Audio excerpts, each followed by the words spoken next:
हाँ जी, नमस्कार। तो गुड इवनिंग। एक बार फिर से आप लोगों का स्वागत है अपने टीम सीए और वन एग्जाम के ऑनलाइन प्लेटफॉर्म पे। तो असिस्टेंट प्रोफेसर ईएएफएम के लिए हम लोग जो है वो प्रिपरेशन कर रहे हैं। असिस्टेंट प्रोफेसर ईएएफएम के इस प्रिपरेशन के अपने सफ़र के अंदर हमने पेपर 1 के अंदर जो यूनिट 1 है उससे शुरुआत की थी। यूनिट 1 जो है अब हमारी समाप्त हो चुकी है, हम लोग पढ़ चुके हैं।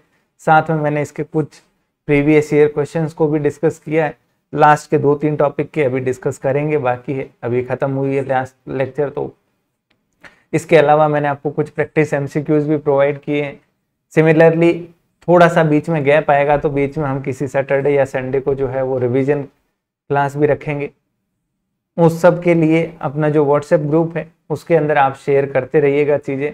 जब आपकी तरफ से पेपर 1 की जो यूनिट 1 है वो आप कंप्लीट कर लो, खुद से एक बार पूरी पढ़ लो, तब आप मुझे बोलिएगा कि सर इस सैटरडे या संडे को एक लाइव या इस तरह का कुछ अपन सिस्टम रखेंगे ताकि उसमें रिवीजन भी हो जाए और कुछ डिस्कशन भी हो जाए, कुछ डाउट्स वगैरह और कोई जनरल बातें आपके मन में है इस यूनिट 1 से संबंधित तो वो सारी चर्चा हो जाए।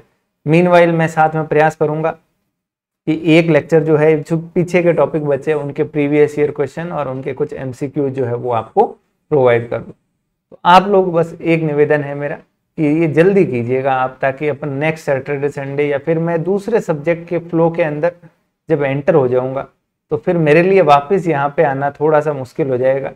हालांकि आ सकते हैं, वैसा कुछ नहीं है, लेकिन फिर भी जो हमारी कंटिन्यूटी है आप लोगों के लिए और ज़्यादा मुश्किल होगा कि आप किसी नए यूनिट के अंदर जब एंटर कर जाओगे, उनकी चीज़ें 1 बाय 1 पढ़ते जाओगे तो फिर पुरानी चीज़ याद करना मुश्किल हो जाएगी। तो बेटर है अभी थोड़ा सा रुकें आप 2 दिन के लिए, 1 दिन के लिए, और 1 बाय 1 जितने टॉपिक है इस यूनिट 1 के सारे जो है आप अच्छे से स्टडी करें। जो जो पॉइंट्स आपके दिमाग में आ रहे हैं, कोई डाउट्स आ रहे हैं, कोई किसी भी तरह का प्रश्न आ रहा है, उनको जो है आप साइड में लिखते जाएं।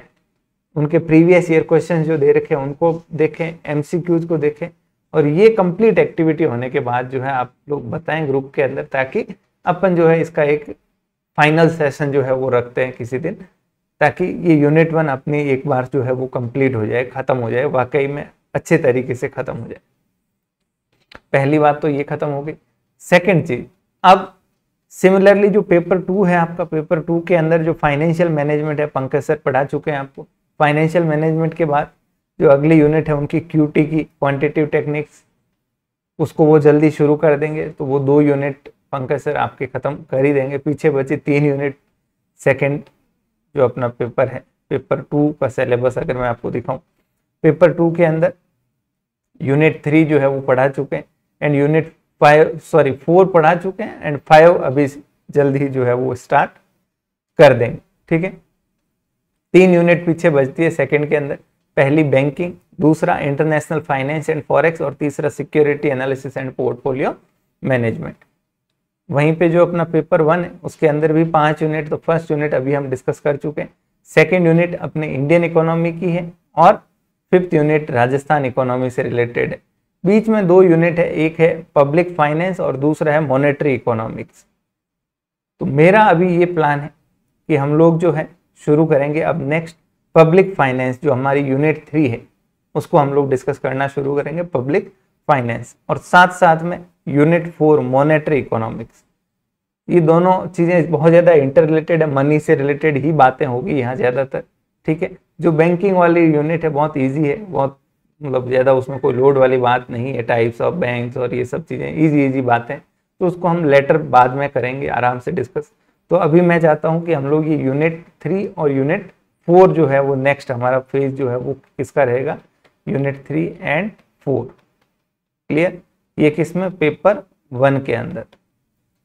पेपर 2 के अंदर क्यूटी आपकी शुरू हो जाएगी।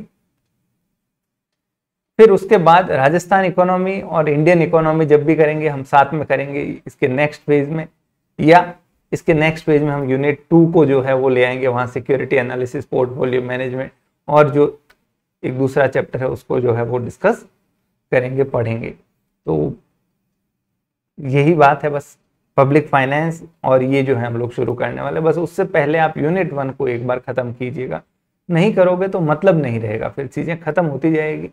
ठीक है, जब तक आप लोगों का इन्वॉल्वमेंट जो है वो नहीं होगा तब तक कोई मतलब नहीं है। जिम में जाते हैं ना, तो जिम में तो 1 घंटे जाते हैं, बाकी 23 घंटे आप क्या करते हैं, उससे आपकी हेल्थ और बॉडी जो है वो प्रभावित होती है। सिमिलरली क्लास के अंदर तो चीज़ें जो है वो 50 घंटे, 100 घंटे, 200 घंटे में पढ़ा दूंगा, 500 घंटे पढ़ा दूंगा, लेकिन अल्टीमेटली बाकी पूरा समय 90% आप किस तरीके से चीज़ों को लेके चलते हो।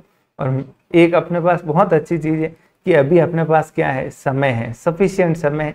और हम लोग चाहते हैं कि जिस दिन अपना नोटिफिकेशन आए उससे पहले हम मैक्सिमम चीज़ें जो है वो क्या कर दें, ख़त्म कर दें, ताकि नोटिफिकेशन आने के बाद हम वो सारी चीज़ें कर पाएँ जो एग्ज़ाम के अंदर। एक तो होता है कि 150 नंबर का पेपर है, 150 में से 90-100 नंबर एवरेज ला सकते हैं हम लोग पढ़ाई के साथ। अब इस 90-100 को कैसे बढ़ा के जो है वो ज़्यादा से ज़्यादा तक लेके जाएं, सब्जेक्ट के अंदर 10 नंबर ऐड करें, 20 नंबर ऐड करें, 30 नंबर ऐड करें, तो यहाँ से जो अपनी ग्रोथ होगी ना, उसके लिए हमें अलग से एफर्ट करना पड़ेगा। जब हम चीज़ों को समराइज करेंगे, चीज़ों के अंदर जो छोटे छोटे पॉइंट्स है जहाँ गलतियाँ हो सकती हैं उनको हर टॉपिक के अंदर डिस्कस करेंगे, तो उस सब के लिए पहले हमें इस बेस लेवल पे तो पहुंचना पड़ेगा। हो सकता है आपने पहले एग्जाम दिया हो तो आप 90-100 नंबर यूं ही लेके आ जाओ, मैं नहीं कह रहा हूं उसमें, लेकिन पढ़ना तो वापस तो पढ़ना ही पड़ेगा ना। तो वो साथ साथ में एक बार आप पढ़िए इन क्लासेस के साथ। क्लासेस देखने में बिल्कुल कोई ऐतराज मत रखिए, ठीक है, कोई फर्क नहीं पड़ता। हो सकता है चीजें आपको आती हो, क्या फर्क पड़ता है, 1 घंटा देखोगे रेगुलर, तो उस चक्कर में ये होगा कि आपका टॉपिक जो है वो साथ साथ में खत्म होता जाएगा।